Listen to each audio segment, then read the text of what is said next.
production funding for Behind the Headlines is made possible in part by the WKNO Production Fund, the WKNO Endowment Fund, and by viewers like you.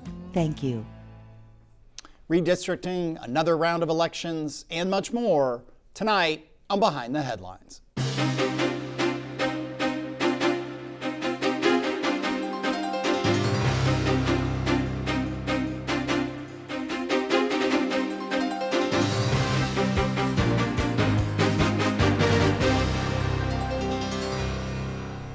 I'm Eric Barnes with the Daily Memphian. Thanks for joining us. I am joined tonight by a roundtable of journalists talking about some of the biggest stories of the week, including Kailynn Johnson from the Memphis Flyer. Thanks for being here. Thank you. Mary Cashiola is editorial director with the Daily Memphian. Thanks for being here. Thanks for having me back. Absolutely. And Bill Dries is reporter with the Daily Memphian. We'll talk a lot about redistricting until we can maybe talk about it no more, although we could probably do the whole show on it. But we'll get to elections, we'll get to some school updates, county budgets, maybe some other things. MATA, the ACLU has a lawsuit.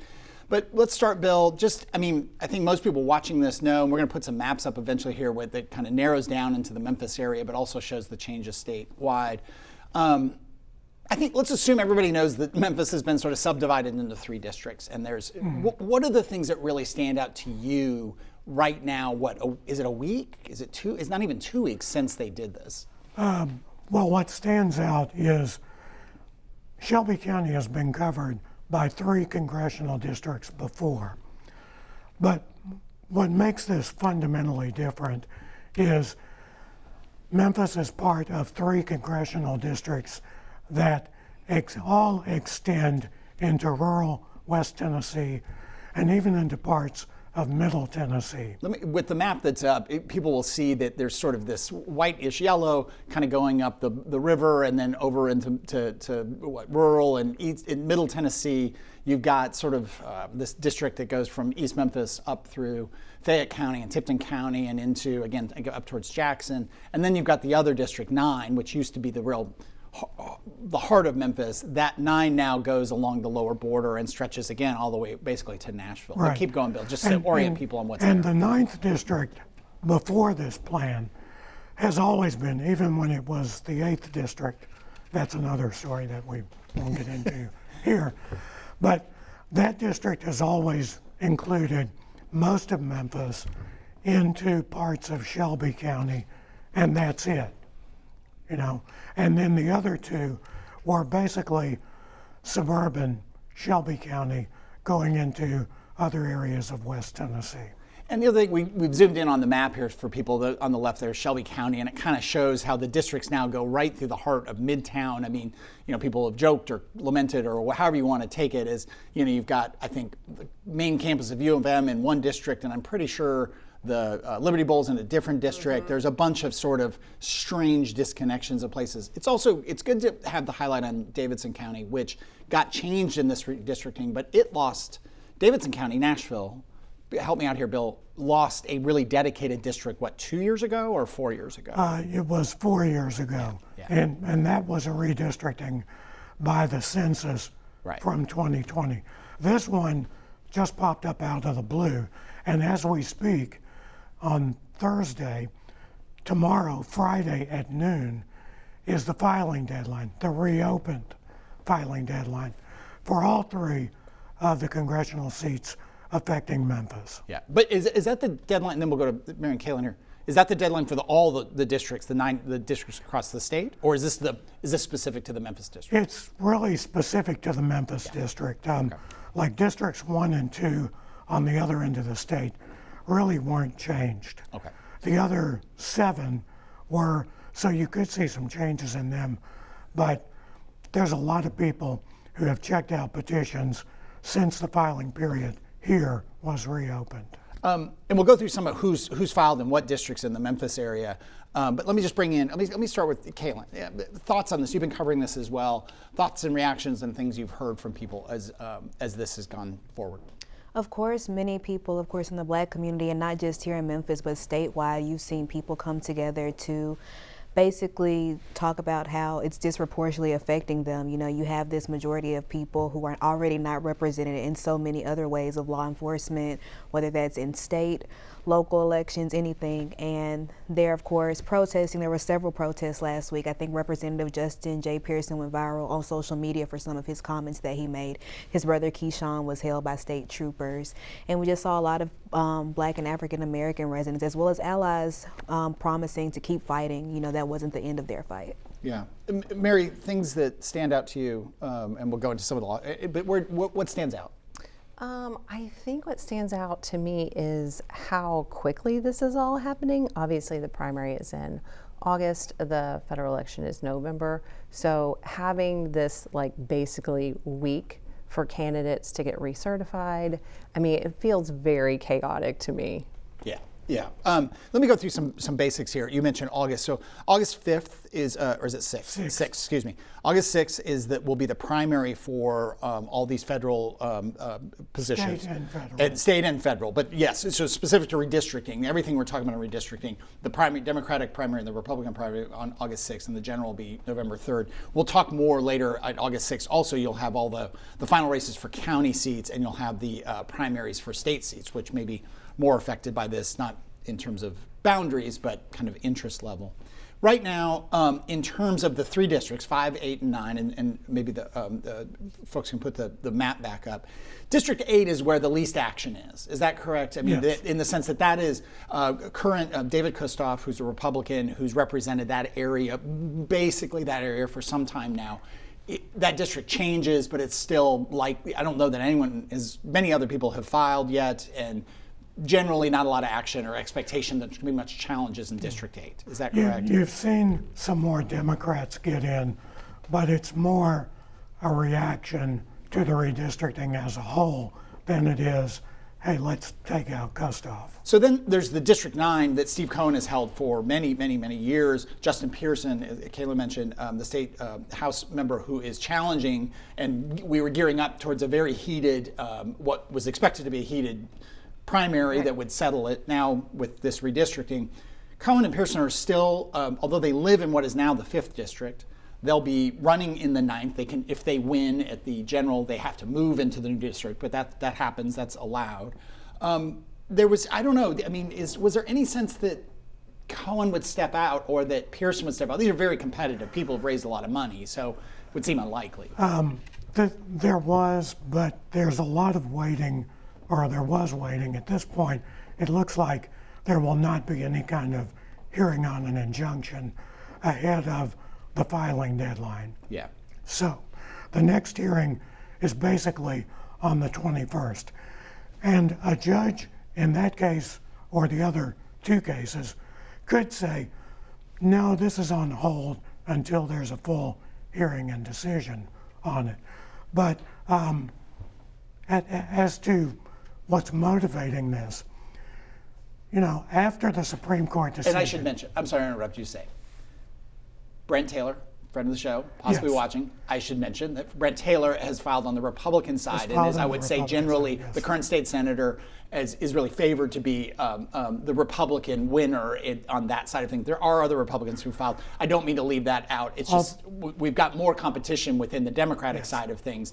I didn't mean to leave out the Republican side in the 9th district. And we should note on the Republican side, you also have a MAGA Republican legislator, another MAGA Republican legislator, who has pulled a petition named Warner, who wants to get into this race too. You may remember him as, during the special session, the legislator who wore a Trump cape into the House session on this. So that may be a competitive primary as well. State Senator London Lamar has also pulled a petition. I'm sorry, I don't remember whether that's 5 or 9. I think it's 9. I think it was 9. Apologies if not. London Lamar, who's also a friend of the show, who's been on and is a Democrat and a state senator. So lots of things going on with this. Yeah. This began as a Supreme Court ruling in a Louisiana redistricting case, where the High Court said basically that Democratic district was gerrymandered, So it's out weakening a key section of the Civil Rights Act. Within hours of that decision, Senator Marsha Blackburn and Congressman John Rose, both running for the Republican nomination for governor, were posting online about needing to flip Memphis from the state's only Democratic district to a Republican district. Again, Kailynn or Mary or both of you, I mean, thoughts on this, the lawsuits? There's 3 lawsuits involving what, NAACP, ACLU, the candidates. I'm sort of interested in District 5, actually, which we haven't spoken a lot about. Obviously, that is Andy Ogle's district, but now Pearson and Cohen both live in that district. Hypothetically, they could run for that district. I think they both opted not to, which I think is sort of interesting. In District 9, you're looking at 15 candidates right now. People seem to be jumping in. I just feel like it's a wild card. The whole thing feels to me sort of like a wild card. And five, again, we'll bring the map up because we're orienting anyone. 5 includes a whole big swath of South Memphis, downtown, North Memphis, up through rural, West Tennessee, into Middle Tennessee, and really basically on the doorstep of Nashville. The legislature basically moved 5 from being Nashville, parts of Nashville, up to the Kentucky state line. They basically moved that down here and moved the 7th district, which had been bordering Shelby County, but not in Shelby County, moved that to where 5 had been. For Democrats, I think there's a balancing act going on here because Chaz Mulder and the mayor of Columbia had been making some inroads on Ogles in the polls. So there's the thought among Democrats, leave him alone. But obviously, it's a new district, so that's kind of an irresistible force.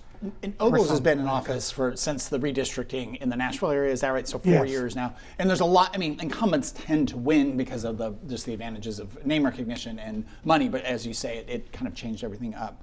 Let me touch on a couple of other things if we haven't here. Obviously we'll be covering this on the Flyer will be covering Daily Memphian, other outlets. We may do other shows. We certainly will do other shows on the elections as we move towards, again, the primary for these races on August 6th. There's an interesting thing. I think someone mentioned it. I think it was you, Bill. And there's a guest column coming out in the Daily Memphian from a local lawyer that does raise some questions that potentially of the 3 lawsuits, the state lawsuit probably, if any, this is one lawyer's opinion, has maybe the best bet to slow things down. That there's some issues with the state law that could easily be fixed in a next session, and maybe they would do a special session to clean it up. Who knows? But the federal, the things I've heard, the Supreme Court, U.S. Supreme Court, kind of came down and said, I'm looking at Mary's face, they kind of said what they said, right? It seems unlikely that they're moving really quickly. There was a filing in Alabama about a nuance of all this. I shouldn't call it nuance, but a technicality of all this stuff. Supreme Court within days came forward and said, no, you can redistrict that. It just doesn't seem like the federal government is. And, there are people out there who are happy about that. I may say otherwise. It's just like you were saying, Mary, the speed and so on of it. Yeah, it is interesting, sort of the distinction that the court is making between black voters and Democratic voters versus the race versus political leanings. It just is. It's interesting how they are splitting that hair. Yeah. There was an interesting quote. I didn't write it down, but Justin Pearson, we mentioned, talked about that we in Memphis, the areas he's running, we've got a lot more in common than we do apart with rural areas. I'm paraphrasing this. They don't want us to know that. We talked about this when you were on, and Bill, this seemed likely to happen 2 weeks ago. Separate from Republican, Democrat, all those things, I do wish that we had coherent districts that were competitive and people ran and the best person won. The person who made the case, best person in the sense that they made the case, versus all this gerrymandering, which has existed forever. Democrats have done it, Republicans have done it here and in other states. Bill wrote a good history on that. It just seems like, and also, this is the other thing, and you talked about this, Bill, and I saw the headline or the subhead that was, it was the highest voter turnout in May 5th in 32 years, 16%, second highest, 16% of Shelby County eligible voters came out and voted versus 18% some years ago. So I mean, in 2002. That was not a lot. I mean, so I don't know. I mean, who do we have to blame? Right. If you don't like this or you like it, who do you have to blame? Ain't nobody voting. Right. Please vote. Please vote. Kailynn, no, I mean, you know, whatever the outcome, I wish, and I do think that's what when things are set up this way, it just seems inevitable that there's no chance. It sort of de facto depresses vote, which I don't think is healthy for democracy. That's my speech. But it's not all a symptom of everything happening just recently. Yes, thank you. I mean, a good part of this is in Shelby County, a lot of voters don't like having to go in and say, I'm a Republican or I'm a Democrat. Yeah. That just, for some people, that's a deal breaker about voting in primaries. Yeah. And people lose track of that so much is decided. And it was fun. I mean, I don't know if fun is the right word, but from a news point of view, it was fun that whatever it was 2-3 years ago, the city mayor's race is nonpartisan. I mean, you know who party affiliation, but it makes it way more interesting where people are running on their policies and what they want to do. Right. And you have disagreements among all the Democrats running, and you get to sort of get this fair hearing. Right. I definitely am not a fan, hot take, here of primaries, actually, because I think that what they do is the people on the right are voting for the most right candidate, the people on the left are voting for the most left candidate, and you get these two extremes, and it's very difficult to find a middle ground. And that's who's on the general election ballot, which will have a higher turnout, relatively. 10 minutes left in show. We'll try to get some other things because there actually are other things going on here. One of which is MATA, which, what was it, a year and a half ago, was very much in the news as the board was kicked out, the CEO was jettisoned. It's been a bit of a disaster for many years, but the city, essentially, the city council's mayor's office took over the board. There's some updates coming up, Kailynn, that you're covering. Where are we with MATA and its future? Yes, so recently MATA announced that they would be putting service changes in on the 17th, and the way that they notified the public was, of course, through public meeting to notify them, which the public was happy about that. But what many bus rider advocacy groups noted was that there is no MATA board to place these changes in front of, which is in the city charter that they must go before the board. There are about, I believe, 3 board members listed on the website, but like you had mentioned, the city council and the city has actually taken over MATA's leadership following the CEO search and everything being canceled. So bus riders are asking the city to at least intervene by at least instituting a new board before these changes go in place, and some even wrote letters to city council and the transportation committee. And this is route change. Are they? Do you have a sense of what the route changes are? They put those. I mean, are they dramatic changes? Are they tweaks? They're different tweaks. I know that bus riders have even gone as far as saying what they want for the headways to be, and they've gone as far as saying take a right here, take a left here. To so many different changes. I know that there are some changes in Boxtown, which of course residents are concerned about. Yeah, Bill, we were talking a bit about this before the show. You said maybe city council was fully alerted to what's coming down the pike, or walk through that part. Well, city council members are kind of the first line in hearing resistance to this. People are going to call their council members on this, and the council does not like to be surprised. In fact, anyone that I cover in politics pretty much does not like surprises. Yeah. You know, so. This also comes as the council is in budget season. So I think you're going to hear a lot of grousing from the council about these changes. Let's talk schools for a bit. There's a lot going on, but it's with Memphis-Shelby County Schools. Obviously, it kind of almost got lost in the news of the redistricting. But the state passed this takeover plan. There is a board that's appointed by state officials, Shelby County residents, but state officials are appointing it.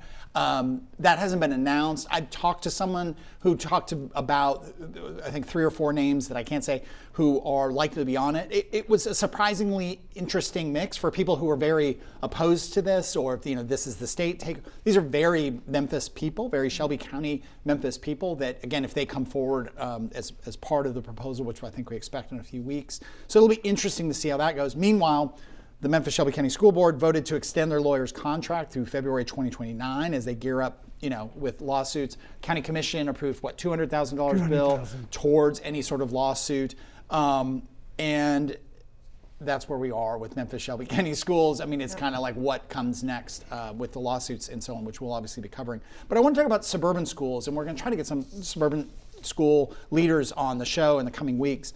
We had a couple articles about this, Mary, and an article from Chalkbeat. The kind of intersection of where are we with enrollment in the suburban schools, right. and some questions about, is it declining? Is it just a blip in the trend? What's going on? So Abigail Warren and Michael Waddell, I call him Waddell. Michael Waddell wrote this story for us, and essentially what they looked at is that the suburban school districts are seeing fewer kindergartners come in than seniors graduating. And that could be, there could be different trends inside that, but that basically says that they are declining enrollment. They did not attribute that to the Tennessee vouchers. Now, I'll say separately, we don't really have a lot of great data on the vouchers. We don't know where the students who are getting the vouchers are actually coming from, like what schools they are in, because the state has not required that, has not had that information until now. They should be coming out with that information in June. So we don't know. But what the school systems are saying is that this has to do with the birth rate. So the birth rate peaked in 2007. Nationally. And we know what happened in 2008. We know what's happened since then. So you had this high birth rate, and now we're still, COVID, all the things, we're still in this low birth rate. And we've also seen this nationwide in college enrollment. Like colleges have been struggling. The what do they call it? The cliff. It's been huge. Yes, the enrollment cliff. The enrollment cliff. Right. Small colleges around the country that are actually closing. It's a big problem. Because there's just not enough kids. Yeah. Like that's what's happening. Right. So obviously that is something that the suburban school districts are watching, because funding is in some ways tied to student enrollment. It's interesting. So a couple of things. One is, nationally right now, some people like this, some people don't. Immigration has been a big part of population growth nationally and in the Memphis area, and obviously that has been curtailed, and it's been curtailed by Obama in the past, by Biden, by Trump. There's different ways it's been done, so I don't want to get political about it. It's just a fact. Immigration has been declining lately. There was some numbers that Chalkbeat, which covers education nationally and has a presence here in Memphis or in Tennessee, that of the 17,000 new vouchers with this year's program, about only, or however you want to say it, 4,000 of those went to low-income people. Right. The rest went to middle and higher-income people and people who were renewing. Again, we don't have specifics about where those 17,000. A lot of them are definitely in Shelby County, but we don't know those numbers until June. And you also have things, and we'll get into this in future stories and a show, hopefully, of some fighting in Germantown about funding, and it's 13 years since Bill and I did about 197 shows on consolidation and deconsolidation of the school system. Even parents complained about Parents, people in Walgreens, people who, friends, family, saying stop talking about consolidation. But it was huge. People, it was 13 years ago now. It's kind of hard to believe. But there's a lot of pressure in the competition between the school systems. Suburban school system particularly is interesting. In Germantown right now, what they're looking at is that the funding should be, I think, 15 cents per every $100 of assessed value. That was when it started. That was when the Germantown school system started. And there's some discrepancy over what the city is actually giving the school system. The school system is saying it's owed about maybe $1.3 million. And Germantown Schools come forward with a proposal for a $100 million renovation to Houston High. I think the board of aldermen there and the board there has made a $10 million commitment, but that hasn't been paid. And there's a kind of arms race between. Collierville built a $100 million high school. You've got the vouchers, which could pull parents out. The private schools, many of them putting a lot of money. If people wanted competition among the schools, they got it. Real briefly, I'm going to go back to Kailynn here. ACLU lawsuit, like 30 seconds, walk us through what's going on with the ACLU and the Memphis Safe Task Force. Yes, so the ACLU has filed a lawsuit against the Memphis Safe Task Force on behalf of several community members who feel like the Memphis Safe Task Force has retaliated against them in terms of neighborhood watch, basically recording with their phones, uploading to social media, anything. This could be maybe pulling them over for traffic stops later after seeing them or things like that. Okay, and more about that. We had a story about it. The Flyer had a story about that. Let me take a moment and talk about upcoming shows, because we do have, related to the election, we have Mikkel Lowry, who is the Democratic candidate for county mayor. He'll be coming up, I believe that's next week. John DeBerry, the Republican candidate for county mayor, will be coming up, I believe, the week after that. And we want to do profiles. We did this with the city mayor's race some years ago, is just get one of them on at a time to fully walk through as many issues as we can in half an hour. We also have Anthony Buckner, the Democratic candidate for county sheriff, coming up. I believe that's June 4th. And Brad Less, we've reached out to. He's the Republican candidate for county, for sheriff. We'll hope to get him on in the coming weeks, and certainly before the general election for county seats. That is all the time we have this week. If you missed any of the episode, you can go to WKNO.org, the Daily Memphian, or YouTube to get the full video, or download the show as a podcast, wherever you get the podcasts. Thanks very much, and we'll see you next week.